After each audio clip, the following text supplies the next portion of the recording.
وہ ہم نے کسی سے خیرات میں نہیں لی، بلکہ آزادی کا خواب دیکھنے والی سینکڑوں ہزاروں ماؤں بہنوں بیٹیوں معصوم بچوں بزرگوں کے خون کے نذرانے دے کر یہ وطن حاصل ہوا ہے۔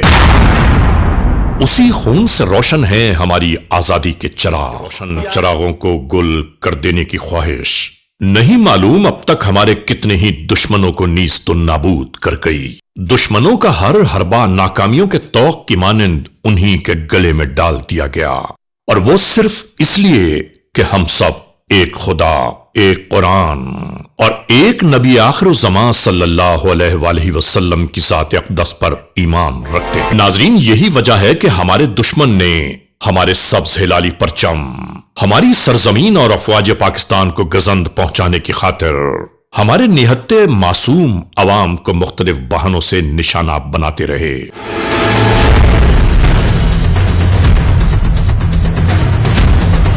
کبھی ملک میں بم دھماکے،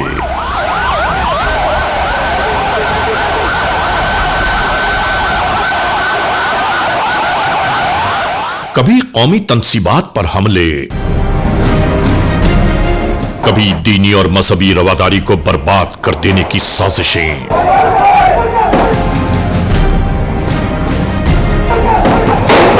مگر شاید دشمن اب تک یہ نہیں جان پایا کہ خدا نہ خواستہ اگر ملک کی آبرو پر کوئی قدغن لگانے کی کوششیں بھی کرے تو یہ پوری قوم افواج پاکستان کے شانہ بشانہ دشمنوں کے سامنے ایک سیسا پلائی دیوار کے مانند نظر آئے گی۔ ہماری بحری، بری اور فضائی افواج اس سے پیشتر بھی دنیا کی فوجی تاریخ میں اپنے ماہرانہ سنہرے باب درج کر چکی ہے۔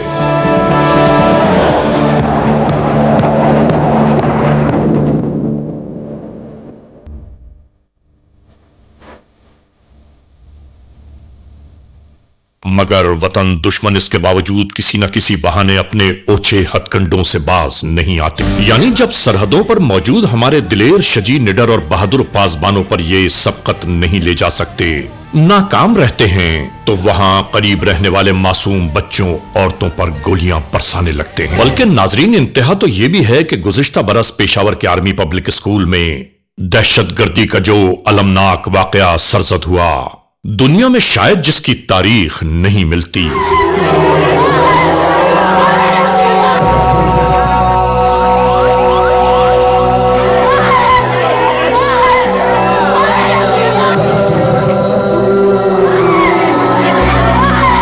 یعنی وہ دہشت گرد جو معصوم بچوں کے خون سے اپنی کامیابی کی تاریخ لکھنا چاہتے تھے، مگر وطن کے انہی بچوں اور اساتذہ کے بہتے خون نے انسانیت کے دشمن موت کے سوداگروں کے ظلم استبداد کے آگے آج بھی ہار نہیں مانی۔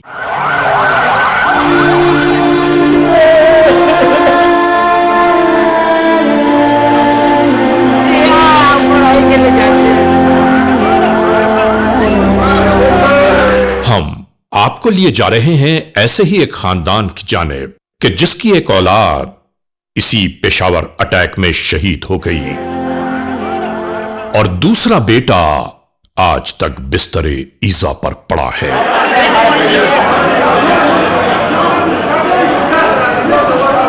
ہم یہاں یہ ضرور چاہتے ہیں کہ وہ مکمل تفصیلات آپ تک پہنچائیں اس بچے کی زبانی جس نے پشاور کے آرمی پبلک اسکول پر ہونے والی دہشت گردی کا پورا واقعہ اپنی جیتی جاگتی آنکھوں سے دیکھا، کہ جس میں تقریباً 132 سے بھی زائد افراد و بچے شہید ہو گئے۔ کتنی ہی ماؤں کی گودیں یہاں ویران ہو گئیں، کتنے ہی گھرانے آج بھی آہوں اور آنسوؤں سے ہم کنار ہیں۔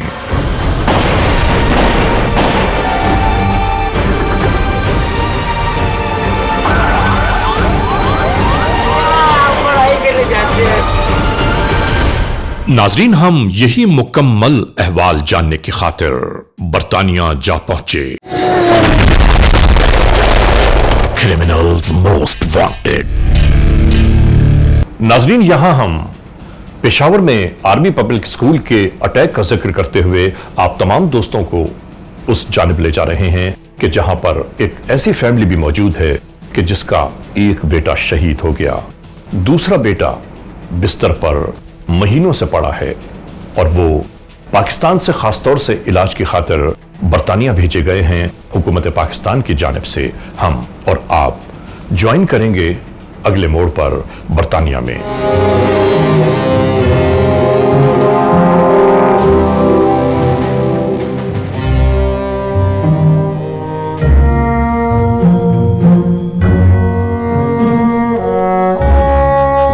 برطانیہ کے علاقے برمنگم کی جانب، جہاں حکومت پاکستان نے اس خاندان کو خاص طور پر علاج کی خاطر یہاں بھیجا ہے.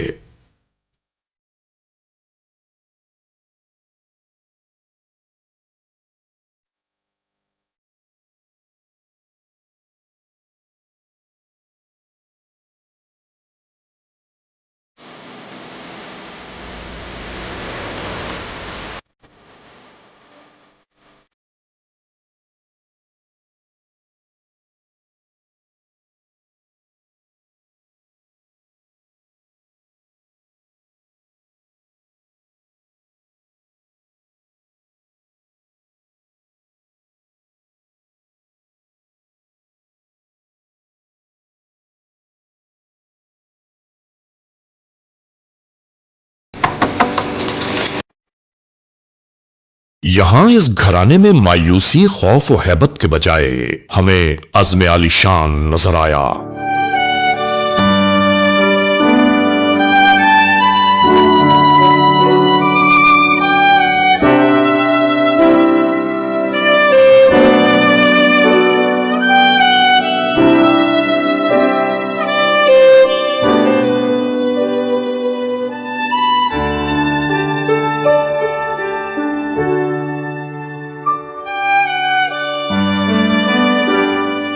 اس باپ نے بیتی داستان بیان کرنا شروع کرتی. 16 دسمبر 2014 جس دن یہ واقعہ ہوا آرمی پبلک اسکول کا، یہ کوئی 10:50 کا ٹائم تھا. میں نے اس دوران ایمبولینسز کی آوازیں سنی اور سائرن بجاتے ہوئے آوازیں میں نے سنی بہت زیادہ. تو میں اس دوران میرے بدن میں ایک عجیب سی کیفیت ہونے لگی، جس طرح ایک باپ کا اپنے بیٹے کے لیے بے چینی بڑھتی ہے. ایک کپ کپی سی طاری ہو گئی اور خوف سا طاری ہو گیا. میں جب آرمی پبلک اسکول کی طرف جانے لگا تو راستے میں آرمی اسٹیڈیم کے راستے سے میں جا رہا تھا، تو راستے میں CMH کی طرف میں نے کچھ ایمبولینسز دیکھے جو بہت تیزی سے دوڑتے ہوئے CMH کی طرف جانے لگے. میں نے جب ایمبولینسز 18-20 ایمبولینسز میں نے اپنی آنکھوں سے دیکھے، جب وہ CMH کی طرف دوڑنے لگے تو میں بھی اسکول کی بجائے ایمبولینسز کے پیچھے دوڑنے لگا اور گاڑی دوڑائی ان کے پیچھے. میں جب CMH پہنچا تو وہاں پہ میری بہنیں، کسی کے سر پہ دوپٹہ نہیں تھا، کسی کے پاؤں میں جوتے نہیں تھے، کوئی ادھر دوڑ رہا تھا، کوئی وارڈ کی طرف دوڑ رہا تھا. میں نے بہت سے عجیب سے خوفناک مناظر دیکھے. میں نے ایسے مناظر دیکھے، ایسے بچے دیکھے جن کی کھوپڑیاں اڑی ہوئی تھی، وہ سفید دماغ اس کے نظر آ رہا تھا. کسی کے سر میں نے دیکھے کہ وہ اس طرح ایک حصہ اس طرف لٹک رہا تھا، ایک اس طرف. اور کسی کی ایسے بچے دیکھے کسی کی آنکھیں نہیں تھی. ایک بچہ تھا، اس کا کلاشنکوف کے برس سے آدھا چہرہ فائر کر کے غائب تھا، اور میں نے جب اس کی طرف ہاتھ اس طرح ہلایا تو اس کا وہ ایک آنکھ ہل رہا تھا اور وہ میری طرف دیکھ کے ہنسنے لگا. تو آپ یقین کریں کہ بہت ہی ایک جس طرح قیامت کا سا ایک منظر ہوتا ہے. میں بھی بے ساختہ رونے لگا اور وہاں پہ اپنے بیٹے کی یاد میں کبھی ادھر دوڑتا گیا، کبھی وارڈ میں دوڑتا گیا. میں اس وقت یہی کہہ رہا تھا کہ میرا بیٹا حارث نواز، میرا بیٹا احمد نواز کدھر ہے میرا بیٹا. میں بھی اسی طریقے سے دوڑنے لگا ہاسپٹل کی طرف. ہاسپٹل میں گیا تو وہاں پہ ایک عورت مجھے نظر آئی. اپنے بیٹے کے پاس پہنچنے سے پہلے اس نے مجھے آواز دی کہ بیٹے میرا کوئی نہیں ہے، میرا یہی ایک نواسا تھا اور یہ زخمی ہے، تو خدا را میرے ساتھ ہیلپ کرو، اس اسٹریچر کو دھکا دو. میں نے جب اسٹریچر کو دھکا دیا تو کچھ چیز نیچے گر گیا. میں نے وہ چیز اٹھایا، دیکھا تو وہ بچے کا ہاتھ تھا. وہ میں نے ادھر اسٹریچر میں واپس رکھا. تو ایسے مناظر ہم نے دیکھے. پھر میں اپنے بیٹے کی طرف گیا. وہاں پہ احمد نواز کو میں نے خون میں لت پت دیکھا. کافی اس کا رنگ بالکل زرد ہو گیا تھا، اس سے بہت زیادہ خون نکل گیا تھا. ڈاکٹر آئے، انہوں نے کہا ہے کہ اس کا ہاتھ کاٹنا پڑے گا کیونکہ یہ کافی وقت ہو چکا ہے. تو میں نے اپنے بیٹے سے پوچھا, اس نے کہا کہ میں نے 2 گھنٹے وہاں پہ وہ سارے خونی مناظر دیکھے. میرے آنکھوں کے سامنے میری ٹیچر کو آگ لگائی گئی, میرے آنکھوں کے سامنے میرے دوستوں کو سروں پہ گولیاں ماری گئی, وہ رو رہا تھا. پھر میں نے پوچھا کہ حارث کدھر ہے, اس نے کہا کہ ہمارے ساتھ حال میں تھا لیکن پتہ نہیں ہے کہ ابھی کدھر ہے. تو مجھے جب فون آیا کہ حارث نواز شہید ہو گیا تو میری ایسی حالت تھی کہ میں آپ کو بتا نہیں سکتا, میں نہیں وہ کر سکتا, آپ کو الفاظ میرے پاس نہیں ہے کہ میں کن الفاظ سے آپ کو بتاؤں.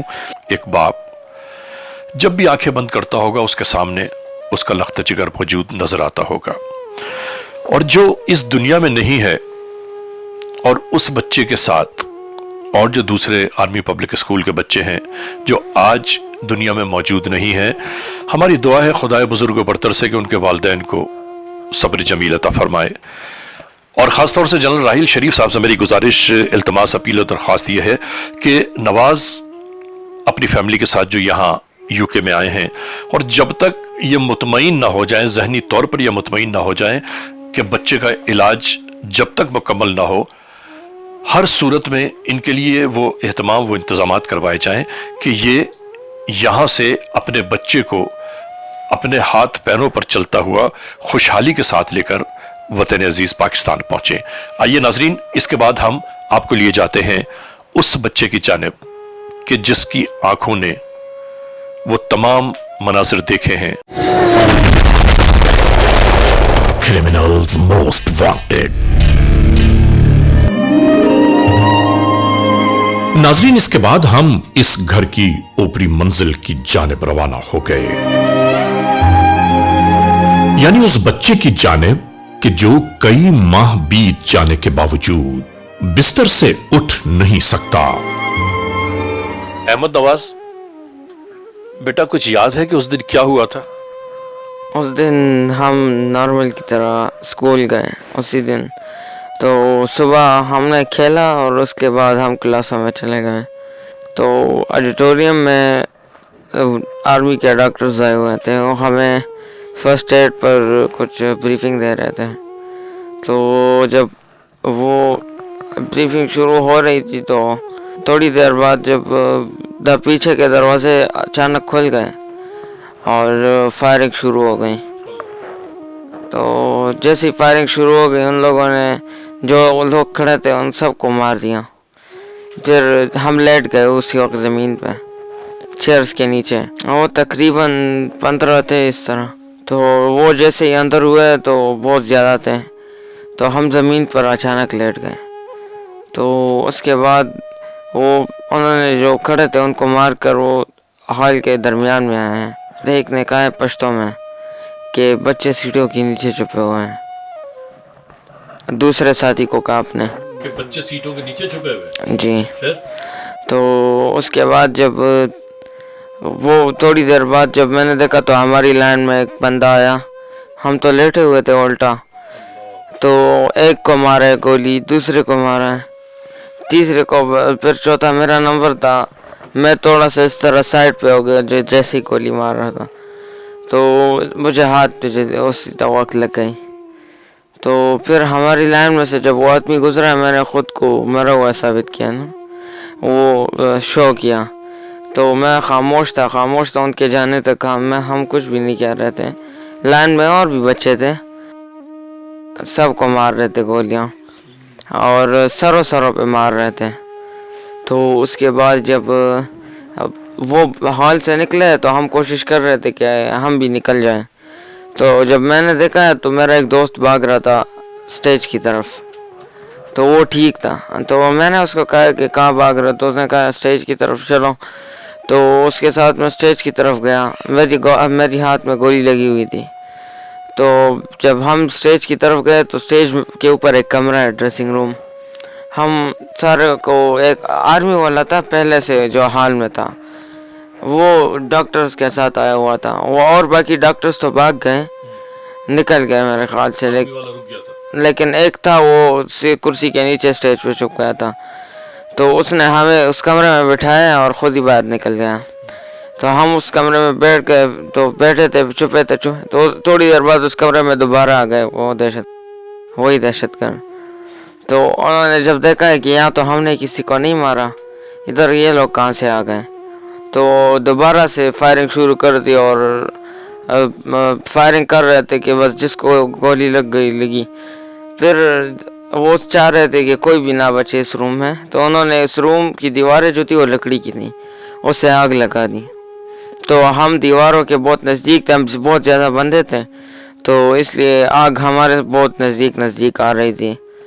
تو ان لوگوں نے آگ لگائی وہاں پر. تو جیسے ہی آگ لگائی تو میرے پاؤں پر سے گزرے وہ لوگ. تو پاؤں پر سے گزرے تو میں بہت زیادہ ڈر گیا, لیکن مجھے گولی نہیں ماری تھی اس وقت, اس لیے کیونکہ میرے ادھر اس طرح ایک لڑکا دوسرا پڑا تھا. تھوڑی دیر بعد وہ دوبارہ نکل گئے, پھر آ رہے تھے اور جا رہے تھے اور کمرے میں آگ لگی ہوئی تھی. ہاں سر, نہیں کبھی اسی کمرے سے بار بار گزر رہے تھے. تو ادھر پھر ایک ٹیچر تھی جو اسی کمرے میں ہمارے ساتھ پڑھی تھی, تو اس کو وہ دیوار کے ساتھ اسے پیٹ میں گولی لگی تھی. تو اس نے دیوار کے ساتھ ٹیک ماری تھی, تو وہ پوری کی پوری جل گئی. زندہ تھی لیکن جل گئی پوری کی پوری. تو ہم نے جیسے ہی دیکھا ہے کہ میں نے پہلے دیکھا ہے کہ آگ اس کو لگ رہی ہے, تو میں سوچ رہا تھا زندہ ہے, خود کو سائڈ پہ کر لیں گے. ہم بھی آگ کے بہت نزدیک تھے, تو تھوڑا خود کو گھسیٹ رہے تھے کہ ایسا نہ ہو ہمیں کوئی دیکھ لیں. پہلے سن لیتے تھے کہ کوئی ہے تو نہیں, تو اس لیے پھر سائڈ پہ ہو جاتے تھے. تو جب آخر میں پھر ہم بیٹھے ہوئے تھے تو ایمبولینسوں کی آوازیں پھر شروع ہو گئیں. تو ایمبولینسز کی آوازوں کے بعد پھر بہت دیر بعد پھر 2 گھنٹے تک ہم ادھر کبھی ایک جگہ چھپتے کبھی دوسری جگہ چھپتے.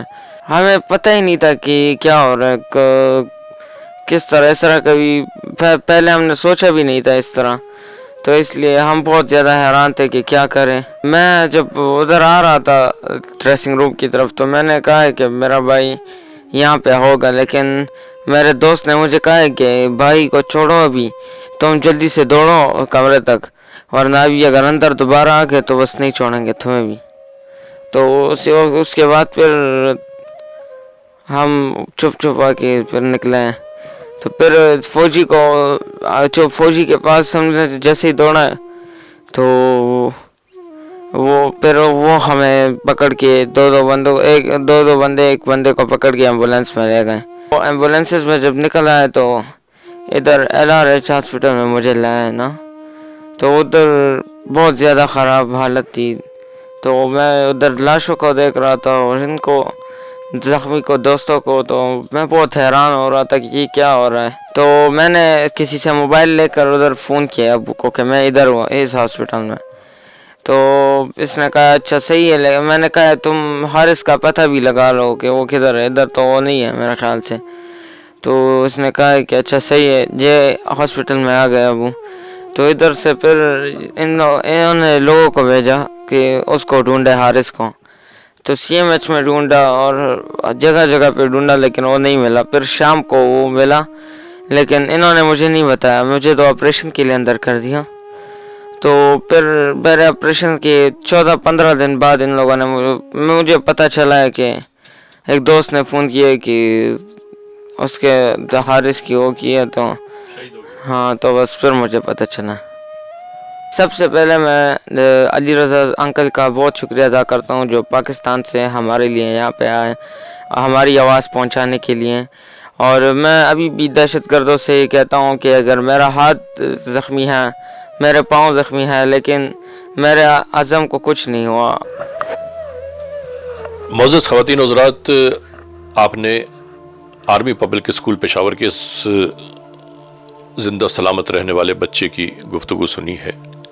میری سمجھ میں نہیں آ رہا ہے کہ اب ایک ماں کا میں انٹرویو لینا چاہتا ہوں, اس ماں کا کہ جس کی ایک اولاد اس کی نگاہوں کے سامنے بچھڑ گئی. ایک اولاد زندگی اور موت کی کشمکش میں ہے. سمجھ میں نہیں آ رہا ہے میں ان سے کیا پوچھوں. آپ میرا ساتھ دیجئے تاکہ میں ان کی گفتگو سن سکوں اور آپ تک پہنچا سکوں. کمرے کی طرف گئی تو حارث کے دوست کا فون آیا, انہوں نے کہا حارث گھر پہنچا ہے. تو میں نے کہا نہیں کھائے. میں چیخ کے مجھ سے باتیں کرنے لگی کیونکہ عورتیں بہت زیادہ تھی, شور تھا. تو اس نے کہا نہیں وہ میرے ساتھ تھا, اب نکل ہے وہ رہ گیا, اس کا دوست کو بچانے گیا.